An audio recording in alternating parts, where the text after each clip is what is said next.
जी हाँ, स्वागत है आप सभी का मंथन क्लासेज के इस यूट्यूब चैनल पे। मैं पीके गुप्ता आप सभी का स्वागत करता हूँ। पिछले क्लास में हम लोग बिहार बोर्ड मैट्रिक के जो है ना कई प्रश्न को सीखे थे, जिसमें साइंस के लगभग 200 से अधिक प्रश्नों को हम लोग सीख चुके हैं। आज उसका ये 5वां लेक्चर है, जो 5वां लेक्चर जो है ना 226 से आगे की ओर बढ़ेगा, जिसमें हम जो है ना कई साइंस के महत्वपूर्ण क्वेश्चन को देखने का प्रयास करेंगे और समझने का प्रयास करेंगे। चलिए आते हैं क्वेश्चन की तरफ। क्वेश्चन कहता है पहला, निम्नलिखित में से कौन विद्युत का सबसे अच्छा चालक है। क्वेश्चन कहता है पहला, निम्नलिखित में से कौन सा विद्युत का सबसे अच्छा चालक है। ऑप्शन है चांदी। ऑप्शन क्या है? चांदी, चांदी, लोहा, नाइक्रोम और रबर। चांदी, लोहा, नाइक्रोम और क्या है? रबर। ठीक है, ये क्वेश्चन कहता है चांदी, लोहा, नाइक्रोम और क्या है? रबर है। ठीक है ना, और इसमें जो है ना इसका आंसर हो जाएगा चांदी। कौन सा हो जाएगा? चांदी। ठीक है ना, लोहा जो है ना विद्युत का सबसे अच्छा सुचालक नहीं हो सकता है। चांदी की जो है ना चालकता सबसे अधिक होती है, क्योंकि उसकी कुचालकता जो है ना, कुचालक में उसमें गुण जो है ना क्या होता है? सबसे कम होता है। चालकता सबसे क्या होती है? अधिक होती है। उसके बाद में जो ऑप्शन इसमें दे रखा है वो ऑप्शन इसका है, वो जो इसका ऑप्शन दे रखा है वो कई ऑप्शन है, जिसमें जो है ना एक है यहाँ पे, एक जो ऑप्शन दे रखा है यहाँ पे वो है लोहा। वो क्या है यहाँ पे? लोहा। और एक क्या है? नाइक्रोम। और एक क्या है? रबर। समझे ना, तो लोहा की बात करते हैं। किसकी बात करते हैं? लोहा का। तो लोहा का रासायनिक संकेत होता है Fe। और नाइक्रोम, नाइक्रोम जो है ना नाइक्रोम की बात करते हैं तो नाइक्रोम जो है ना एक मिश्र धातु होता है। क्या होता है? मिश्र धातु होता है, जो निकेल, आयरन, क्रोमियम और मैग्नीज से मिलकर बना होता है। नाइक्रोम जो है ना निकेल, आयरन, मैग्नीज, क्रोमियम और मैग्नीज से मिलकर बना होता है नाइक्रोम। कौन सी? नाइक्रोम। क्या बना होता है? नाइक्रोम। न से निकेल, न से क्या होता है? निकेल। ठीक है ना, और यहाँ पे ई से आप आयरन पढ़ सकते हैं। क्या पढ़ सकते हैं? आयरन। ठीक है, और क्रोस से हो जाएगा क्रोमियम। क्या हो जाएगा? क्रोमियम। ठीक है ना, और म से हो जाएगा मैग्नीज। कौन सी हो जाएगा? मैग्नीज। ऐसा इसका शॉर्ट फॉर्म नहीं है, लेकिन इससे इसका शॉर्ट फॉर्म से जवाब इसका निकल जाता है, इसलिए इसी को लेकर चला जाता है। ठीक है ना, लेकिन इसका ऐसा बात नहीं कि ये शॉर्ट फॉर्म है। ठीक है ना, लेकिन नाइक्रोम में ही आप जो है ना नाइक्रोम 4 चीज़ों से मिलकर बना होता है। एक का नाम है निकेल। क्या नाम है? निकेल। एक आयरन, एक क्रोमियम, एक क्या नाम है? मैग्नीज। ठीक है ना, लेकिन इसका आंसर जाएगा ए नंबर, जिसका नाम क्या हो जाएगा? चांदी। क्या हो जाएगा? चांदी। नेक्स्ट क्वेश्चन देखते हैं हम लोग।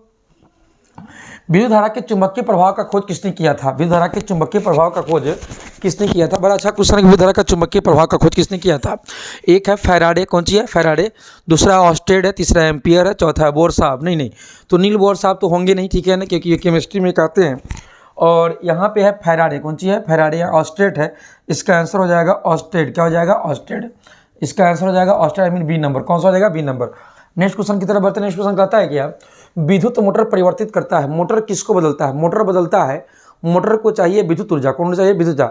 और विद्युत ऊर्जा से बदलता है यांत्रिक ऊर्जा में। कौन ऊर्जा में? यांत्रिक ऊर्जा में। विद्युत ऊर्जा कहने का मतलब है इलेक्ट्रिकल एनर्जी। इलेक्ट्रिकल एनर्जी से बदलता है मैकेनिकल एनर्जी में। मतलब मोटर, विद्युत मोटर जो है ना इलेक्ट्रिकल एनर्जी से जो है ना मैकेनिकल एनर्जी के रूप में क्या होता है? बदलने का काम करता है। ठीक है, तो इसका आंसर हो जाएगा विद्युत ऊर्जा को यांत्रिक ऊर्जा में बदलता है। ऑप्शन नंबर हो जाएगा डी। कौन सा हो जाएगा? डी। ऑप्शन नंबर इसका क्या सा हो जाएगा? डी। आंसर देख लीजिए आप गौर से। 228 का आंसर हो जाएगा डी। आज 250 तक इस क्लास में हम लोग सीखने का प्रयास करेंगे। 251 से नेक्स्ट क्लास में सीखेंगे। ठीक है ना। जब पश्चिम की ओर प्रक्षेपित कोई धनावेशित कण, जब पश्चिम की ओर प्रक्षेपित कोई धनावेशित कण, जब पश्चिम की ओर प्रक्षेपित कोई धनावेशित कण अल्फा कण है, जो कि अल्फा का मतलब होता है +2। कौन होता है? +2। क्वेश्चन पूछेगा कि अल्फा कितना चार्ज होता है, तो +2 चार्ज होता है। किसी चुंबकीय क्षेत्र द्वारा उत्तर की ओर विक्षेपित हो जाता है, तो चुंबकीय क्षेत्र की दिशा क्या हो जाएगा? उसकी ठीक विपरीत हो जाएगा। समझे ना, उत्तर की ओर विक्षेपित होता है तो उसके विपरीत हो जाता है, आगे दक्षिण की ओर हो जाएगा। इसका आंसर ए नंबर हो जाएगा। कौन सा हो जाएगा? इसका आंसर ए हो जाएगा। ठीक है ना, नेक्स्ट क्वेश्चन की तरफ हम लोग बढ़ते हैं। क्वेश्चन कहता है हमारे घरों में जो विद्युत आपूर्ति की जाती है, हमारे घर में जो विद्युत आपूर्ति की जाती है, विद्युत धारा जो चलता है, वह कौन सी ऊर्जा, कौन सी वोल्टेज होती है? आप अपने सोच कर बताइए इसका आंसर क्या होगा। कि घर में जो विद्युत धारा चलता है 220 वोल्ट पर दिश धारा। दिश धारा कहने का मतलब होता है डायरेक्ट करंट। कौन करंट होता है? डायरेक्ट करंट, डीसी है ना। और 12 वोल्ट पर डीसी तो नहीं, ये भी बात गलत है। 12 वोल्ट पर डीसी नहीं हो सकता है। 220 वोल्ट पर क्या है यहाँ पे? एसी। क्या हो जाएगा यहाँ पे? एसी। और 12 वोल्ट पर एसी। आप जवाब देना है। ठीक है ना, इसका आंसर क्या होगा? फटाक से जवाब दीजिए आप।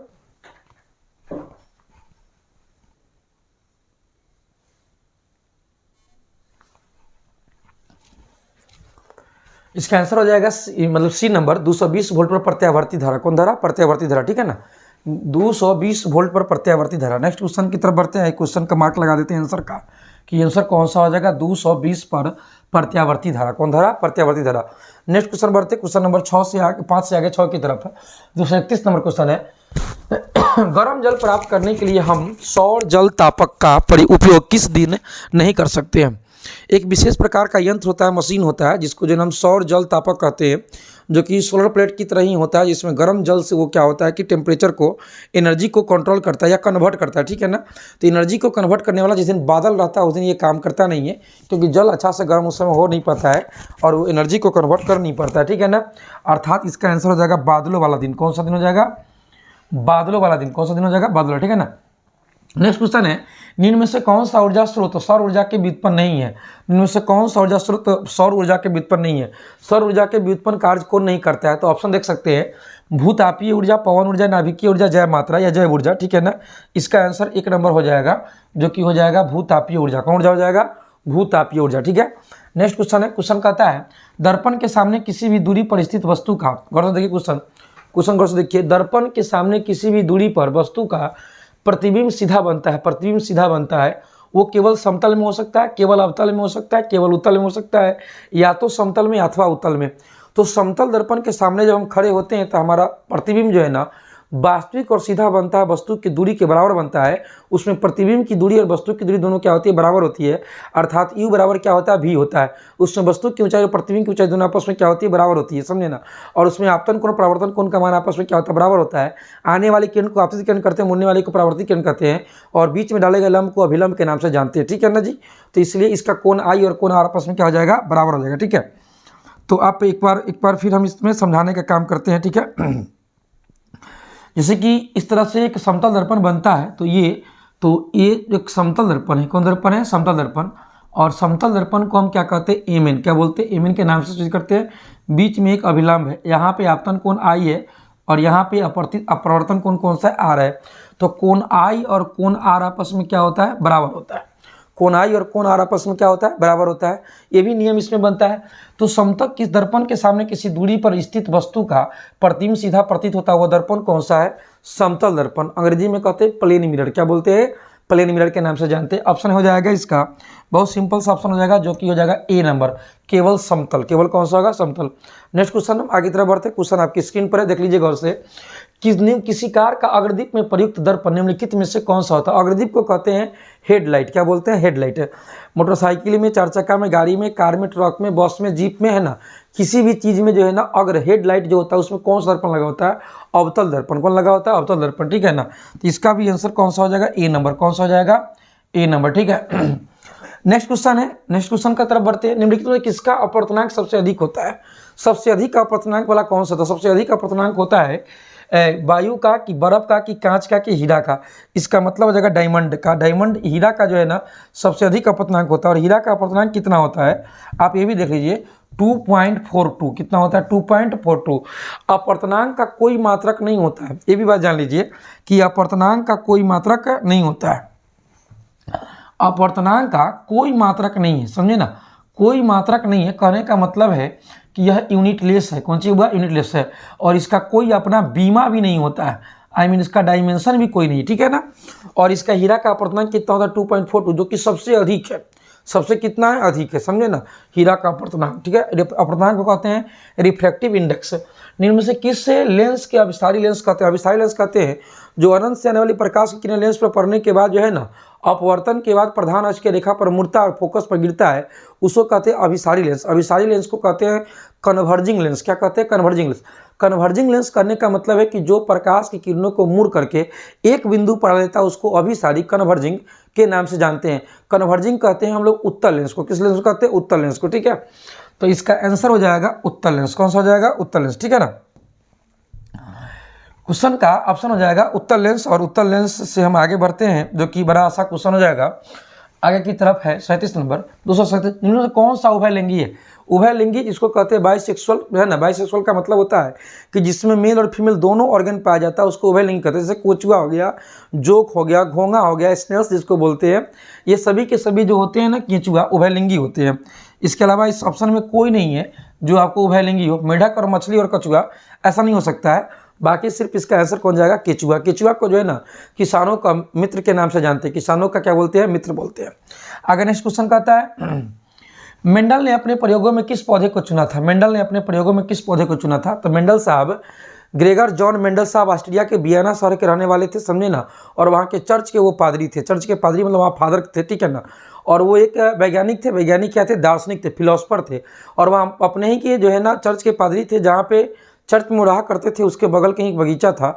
और उस बगीचा में उन्होंने क्या किया था कि एक मटर के पौधे पर चयन करके जो है ना अनुवांशिकता के गुणों के बारे में अध्ययन किया था। इसी कारण से जो है ना ग्रेगर जॉन मेंडल साहब को अनुवांशिकता का पिता के नाम से जानते हैं, अनुवांशिकता का पिता कहते हैं। या मेंडल ने अपने प्रयोग में किस पौधे का चयन किया था, मेंडल ने अपने प्रयोग में किस पौधे का चयन किया था मेरे प्यारे विद्यार्थियों, मेंडल ने अपने प्रयोग में किस पौधे का चयन किया था। तो मेंडल ने अपने प्रयोग में मटर के पौधे का चयन किया था। आई मीन आंसर क्या हो जाएगा, मटर। नेक्स्ट क्वेश्चन कहता है निम्न में से कौन एक अवशेषी अंग है। तो अवशेषी अंग जो है ना पाया जाता है छोटी आंत और बड़ी आंत के जुड़ाव के नीचे। छोटी आंत और बड़ी आंत के जो जुड़ाव होता है, उस जुड़ाव के नीचे जो अंग होता है, उस अंग को कहते हैं अवशेषी अंग। अवशेषी अंग अपेंडिक्स को बोलते हैं। किसको बोलते हैं, अपेंडिक्स को, जो हमारे शरीर के किसी काम का अंग नहीं है, ठीक है ना। और इसका जब दर्द होता है तो व्यक्ति को बहुत जो है ना असहनीय दर्द होता है, जिससे व्यक्ति की मृत्यु भी हो सकती है, ठीक है ना। और वही दर्द कहलाता है अपेंडिक्स का। मेरे प्यारे विद्यार्थियों, इसका आंसर हो जाएगा अपेंडिक्स। क्या हो जाएगा, अपेंडिक्स। नेक्स्ट क्वेश्चन है चिपको आंदोलन किससे संबंधित है। चिपको आंदोलन संबंधित है वन संरक्षण से, मृदा संरक्षण से, जल संरक्षण से, वृक्षारोपण से। चिपको आंदोलन संबंधित है वन संरक्षण से। उत्तर प्रदेश के उत्तराखंड, आज उत्तराखंड पड़ता है, उस समय उत्तरांचल था, क्या था, उत्तरांचल, आज उत्तराखंड पड़ता है। उत्तराखंड टिहरी गढ़वाल जिला में, कौन जिला में, टिहरी गढ़वाल जिला में 1973 ईस्वी में होने वाला एक अंगू के पेड़ को बचाने के लिए एक आंदोलन हुआ था, जिस आंदोलन को वहाँ की स्थानीय महिलाओं ने किया था, जिस महिला का नाम था गौरी देवी। कौन देवी, गौरा देवी। और वो महिलाओं के नेतृत्व में एक आंदोलन किया गया था। और पुरुष में आंदोलन किया था जिसका नाम था सुंदरलाल बहुगुणा। क्या था, सुंदरलाल बहुगुणा। इन सभी के नेतृत्व में एक आंदोलन हुआ था जिसको हम लोग कहते हैं चिपको आंदोलन। क्या कहते हैं, चिपको आंदोलन, जो कि वन संरक्षण के लिए, किसके लिए हुआ था, वन संरक्षण के लिए किया गया था, ठीक है। ये वन संरक्षण के लिए होने वाला आंदोलन है। और चिपको आंदोलन का नेतृत्व किए थे सुंदरलाल बहुगुणा, सुंदरलाल बहुगुणा, ठीक है। और ये हुआ था उत्तराखंड में। कहाँ हुआ था, उत्तराखंड के टिहरी गढ़वाल जिले में। कौन से जिले में, टिहरी गढ़वाल जिले में, ठीक है। और ये कब हुआ था, 1973 में, 1973 में। और ये जगह पड़ता था उस समय का उत्तरांचल या उत्तराखंड, जो भी कहिए। उस समय यूपी भी कहलाता था, जो यूपी का हिस्सा पड़ता था, ठीक है ना। और अंगू के पेड़ को काटने से रोकने के लिए, किसका पेड़ के, अंगू के पेड़ को, ठीक है। नेक्स्ट क्वेश्चन देखिए, क्वेश्चन कहता है किसे रासायनिक दूत कहा जाता है। कौन सा दूत, जिसको जो है ना रासायनिक दूत। हमारे शरीर में जब भी जितनी प्रकार की क्रियाएं होती है, सब क्रियाओं को कंट्रोल करने के लिए जो है ना हार्मोन होते हैं। हार्मोन पेड़ पौधे में पाए जाते हैं, हार्मोन जो है ना मनुष्यों में भी पाए जाते हैं। और हार्मोन जो है ना अंतःस्रावी ग्रंथि से निकलता है, बाह्यस्रावी ग्रंथि से निकलता है, उसको एंजाइम कहते हैं। क्या कहते हैं, एंजाइम। और अंतःस्रावी ग्रंथि से निकलता है, जिसको हम लोग हार्मोन कहते हैं। क्या कहते हैं, हार्मोन, ठीक है। तो हार्मोन एक प्रकार का जो है ना रासायनिक दूत होता है, जो सभी प्रक्रियाओं को हमारे बॉडी में कंट्रोल करने का कार्य करता है, ठीक है। नेक्स्ट क्वेश्चन बढ़ता है, क्वेश्चन नंबर 242 कहता है द ऑरिजिन ऑफ स्पीसीज नामक पुस्तक किसने लिखी थी। द ऑरिजिन ऑफ स्पीसीज नामक पुस्तक किसने लिखी थी। द ऑरिजिन ऑफ स्पीसीज के लेखक थे चार्ल्स रॉबर्ट डार्विन। इसका आंसर ए नंबर हो जाएगा, इसका आंसर ए नंबर हो जाएगा। आप पहले ए लगा ही लीजिए चार्ल्स रॉबर्ट डार्विन के बारे में। और चार्ल्स रॉबर्ट डार्विन इंग्लैंड के रहने वाले थे। कहाँ के रहते थे, इंग्लैंड के। उन्होंने HMS बीगल जहाज से 5 साल तक जो है ना समुद्रिक यात्रा किया था अटलांटिक महासागर में, और जीवों के विविधताओं के बारे में भारी मात्रा में अध्ययन किया था। और भारी मात्रा में अध्ययन करने के बाद उन्होंने जीवों के उत्तरजीविता के बारे में एक पुस्तक लिखी थी, जिस पुस्तक का नाम था the origin of species. The origin of species के लेखक थे Charles Robert Darwin, Charles Robert Darwin, ठीक है। नेक्स्ट क्वेश्चन, इससे हम आगे बढ़ते हैं। लेमार्क, जेबी लेमार्क, इन्होंने फिलोसफी एंड जियोलॉजिक नामक पुस्तक का लेखक है, जिसका नाम है जेबी लेमार्क, ठीक है। फिलोसफी एंड जियोलॉजिक नामक वाइसमैन साहब है, जो कि लेमार्क साहब के बात को खंडन किया था। ओपेरेन जो है ना, इन्होंने एक मॉडल प्रस्तुत किया था, समझे ना, जीवन जीने का मत दिया था। ओपेरेन का सिद्धांत, जिसको जीवन जीने का मत का सिद्धांत दिया गया था, ठीक है ना। और वाइसमैन लेमार्क के बातों को खंडन करने वाले व्यक्ति हैं, है ना। और लेमार्क साहब फिलोसफी एंड जियोलॉजिक नामक पुस्तक का लेखक है। कहिएगा तो हम लिख भी देते हैं, ठीक है ना। फिलोसफी एंड जियोलॉजिक, कौन सी, जियोलॉजिक पुस्तक के लेखक कौन होगा, तो ये लेमार्क है। वाइसमैन ने इनके बातों को क्या किया था, खंडन किया था। डार्विन साहब जो है ना द ऑरिजिन ऑफ स्पीसीज के लेखक है मेरे प्यारे विद्यार्थियों, ठीक है। और 1831 से लेकर 1836 तक इन्होंने HMS बीगल जहाज से समुद्री यात्रा किया था। समुद्र का नाम है अटलांटिक महासागर। क्या नाम है? अटलांटिक महासागर, ठीक है। आप तमाम बात हमारे कमेंट में लिख देंगे कि सर लिख देना है, तो हम प्रत्येक बात लिख देंगे, इसमें कोई दिक्कत नहीं है, ठीक है ना। यदि आपको नहीं लिखने की जरूरत है, यदि सुनकर ही याद हो जाता है, यदि बात को आप दिमाग में रखने का प्रयास करते हैं, बहुत कम दिन बचा हुआ एग्जाम का, तो आप ऐसे भी कर सकते हैं, कोई दिक्कत नहीं है, ठीक है। नेक्स्ट क्वेश्चन, निम्नलिखित में किस माध्यम में प्रकाश की चाल सबसे अधिक होता है? किस माध्यम में प्रकाश की चाल सबसे अधिक होता है? प्रकाश की चाल सबसे अधिक होता है निर्वात में, वैक्यूम में, जहाँ कुछ भी चीज़ ना हो, यहाँ तक कि हवा भी ना हो, उसको निर्वात कहते हैं, समझे ना। तो निर्वात में प्रकाश की चाल सबसे क्या होती है? अधिक होती है, ठीक है। निर्वात में प्रकाश की चाल सबसे अधिक होती है। 243 के बाद आगे देखिए क्वेश्चन, विभवांतर का ऐसा ही मात्रक क्या होता है? दो विभवों के बीच अंतर को विभवांतर कहते हैं। दो विभवों के बीच अंतर को क्या कहते हैं? विभवांतर कहते हैं। और विभवांतर का ऐसा ही मात्रक वोल्ट होता है। और अलेक्जेंड्रे वोल्टा के साहब के नाम पर इसका नाम वोल्ट रखा गया। इसको भी से करते हैं, एक अदिश राशि। कौन राशि है? अदिश राशि, ठीक है ना। तो इसका आंसर हो जाएगा मतलब कि वोल्ट। विभवांतर का ऐसा मतलब क्या हुआ? वोल्ट, ठीक है ना। फॉर्मूला बनता है इसका V माइनस W/Q। V बराबर W/, क्या होता है? Q होता है। या आप लिख सकते हैं VA माइनस VB बराबर WA माइनस W2 या WB है ना बट्टा Q। समझे ना, इस तरीका से आप इसका फॉर्मूला डाल सकते हैं। विभवांतर का ऐसा ही मात्रक होता है वोल्ट, ठीक है। नेक्स्ट क्वेश्चन है, पौधे में जनन कहाँ पाया जाता है? जनन कहाँ पाया जाता है? तो पौधे में जनन पाया जाता है पुष्पों में। कहाँ पाया जाता है? पुष्पों में। पुष्पों में ही होता है परागनली, परागकण, पराग कोशिका, समझे ना, परागतंतु और इत्यादि जितने भी तरह के अंग होते हैं वो पाए जाते हैं। जनन अंग कहाँ पाए जाते हैं? जो कि पाए जाते हैं पुष्प में, अर्थात इसका आंसर हो जाएगा C नंबर, जिसको हम लोग कहेंगे पुष्प में। कहाँ हो जाएगा? पुष्प में। नेक्स्ट क्वेश्चन की तरफ बढ़ते। क्वेश्चन कहता है आगे, मेंडल ने अपने आनुवंशिक प्रयोगों को किस पौधे पर उपयोग किया था? मेंडल ने अपने आनुवंशिक प्रयोग का पौधा किस प्रयोग पर किया था? तो भाई ये क्वेश्चन दोबारा आ गया। क्वेश्चन थोड़ा तरीका पूछने का अलग है, लेकिन क्वेश्चन दोबारा है। आप देख सकते हैं इसमें मटर आंसर हो जाएगा। क्या हो जाएगा? मटर, ठीक है ना। बहुत आसान सा क्वेश्चन। इस क्वेश्चन के लिए आप चिंतित होने की जरूरत नहीं है, काफी आसान क्वेश्चन है, जिसका नाम क्या हो जाएगा? जिसका नाम हो जाएगा मटर। क्या हो जाएगा? मटर, ठीक है। इसका आंसर हो जाएगा मटर, ठीक है ना। आगे कहता है क्वेश्चन 246 से आगे देखिए, पारिस्थितिक तंत्र में ऊर्जा का प्रवाह किस दिशा में होती है? पारिस्थितिक तंत्र में ऊर्जा का प्रवाह एक दिशीय होता है। कैसा होता है? एक दिशीय। इसका आंसर हो जाएगा एक दिशीय, द्विदिशीय, बहुदिशीय। नहीं, इसका आंसर सिंपल हो जाएगा एक दिशीय। कौन सा हो जाएगा? एक दिशीय, ठीक है। नेक्स्ट क्वेश्चन कहता है, ओजोन परत कहाँ पाया जाता है? आप जल्दी से सोच के बताइए, ओजोन परत कहाँ पाया जाता है?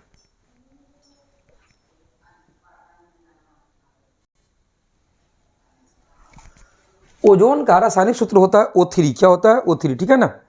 और इस ओजोन का रासायनिक सूत्र O3 होता है। और O3 के अलावे, समझे ना, इसको हम लोग ओजोन के नाम से जानते हैं। किसके नाम से जानते हैं? ओजोन। ओजोन को मापने का इकाई होता है डॉप्सन। क्या होता है? डॉप्सन। ओजोन को किस में मापते हैं? डॉप्सन में, ठीक है ना। दूसरा बात इसके अलावा कि ओजोन जो है ना, जब O2O से अभिक्रिया करता है तो बनता है O3। क्या बनता है? O3। जब O2O से अभिक्रिया करता है तो बनता है O3। और O3 एक जो है ना ओजोन परत होता है, जिसकी मापने की इकाई होती है डॉप्सन। ओजोन परत की जो है ना अपनी एक महक होती है, जिस महक को कहते हैं सड़ी हुई मछली की तरह। सड़ी हुई क्या कहते हैं? मछली की तरह, ठीक है ना। ओजोन परत की मछली की तरह, सड़ी हुई मछली की तरह महक होती है। एक बार मैं बता दूं इधर में कि ये मतलब कि पृथ्वी के ऊपर जो है ना क्षोभ मंडल, और क्षोभ मंडल के ऊपर होता है समताप मंडल। कौन मंडल? समताप मंडल। और समताप मंडल के ऊपर होता है आयन मंडल। कौन होता है? आयन मंडल। इन दोनों के बीच में जो एक परत पाया जाता है, जिस परत को हम लोग कहते हैं ओजोन परत। क्या बोलते हैं इसको हम लोग? ओजोन परत के नाम से जानते हैं। जो हमें परावैंगनी किरणों को जो है ना क्या करता है, इधर से परावैंगनी किरणें जो आती है उसको बचाने का काम करता है। और इस परत को कहते हैं ओजोन परत। कौन परत कहते हैं? ओजोन परत। तो ओजोन परत ना तो पृथ्वी के नीचे होता है ना ऊपर होता है, मध्य में होता है। अर्थात इसका आंसर जो जाएगा वो बड़ा अच्छा आंसर जाएगा वायुमंडल के मध्य सतह में। कौन सतह में? मध्य सतह में। आप एक बार देख लीजिए, ओजोन का रासायनिक सूत्र क्या होता है? O3। क्या होता है? O3, ठीक है ना। नेक्स्ट क्वेश्चन, आप इजाजत दे तो हम बढ़ सकते हैं नेक्स्ट क्वेश्चन की तरफ, ठीक है ना। इसमें कहीं से कोई दिक्कत नहीं है। आगे क्वेश्चन है, गौर से देखिए, निम्नलिखित में किस धातु को सोलर सेल्स, कौन सा धातु से सोलर सेल बना होता है? सोलर प्लेट जो होता है उस कौन सी धातु से बना होता है? सोलर प्लेट बनता है सिलिकॉन से। किससे बनता है? सिलिकॉन। सिलिकॉन का मतलब होता है एसआई। क्या होता है? एसआई, ठीक है ना। सिलिकॉन का मतलब क्या होता है? एसआई, ठीक है ना। सिलिकॉन से बना होता है। मेरे प्यारे विद्यार्थियों, इसका आंसर हो जाएगा सिलिकॉन। क्या हो जाएगा? सिलिकॉन। आगे क्वेश्चन है, निम्नलिखित में कौन सा लवण है? तो लवण जिसको HCl, ये हाइड्रोक्लोरिक अम्ल है। कौन सी? हाइड्रोक्लोरिक अम्ल। तो ये तो सबसे पहले अम्ल हो गया। ये क्या हो गया? अम्ल, ठीक है ना। OH जिसमें लगा होता है वो होता है क्षार। वो क्या होता है? क्षार। मेरे प्यारे विद्यार्थियों, जब इसमें दो गो क्षार हो गया और एक गो अम्ल हो गया तो इसका मतलब जो बच गया वो क्या हो गया? लवण हो गया, ठीक है ना। तो KSO4, समझे ना, K2SO4 पोटेशियम सल्फेट। क्या हो गया? Potassium sulphate. क्या हो गया? Potassium sulphate. ये एक प्रकार का क्या है? लवण है। कौन सी है? लवण है, ठीक है ना। पोटेशियम सल्फेट, समझे ना, जिसको हम लोग पोटास भी बोल सकते हैं या पोटास या फिर समझे ना के नाम से जानते हैं। पोटेशियम सल्फेट K2SO4 एक प्रकार का क्या होता है? लवण होता है। क्या होता है? लवण। तो ये 250 तक की वादा किए थे, 250 तक की आज का क्लास रहेगा। और इसके आगे हम लोग नेक्स्ट क्लास में मिलेंगे 251 से 375 की तरफ। फिर 275 के आगे 276 से हम लोग 300 और 301 से 325 और 326 से फिर 350, ऐसे करते करते 1000 से अधिक क्वेश्चन को हम लोग करने का प्रयास करेंगे। तत्काल हमको दीजिए इजाज़त और आप सभी को भगवान खुश रखे और हंसते मुस्कुराते रहें, ठीक है ना जी। यही दुआ करते हैं, समझे ना। तत्काल बहुत बहुत धन्यवाद। Thank you.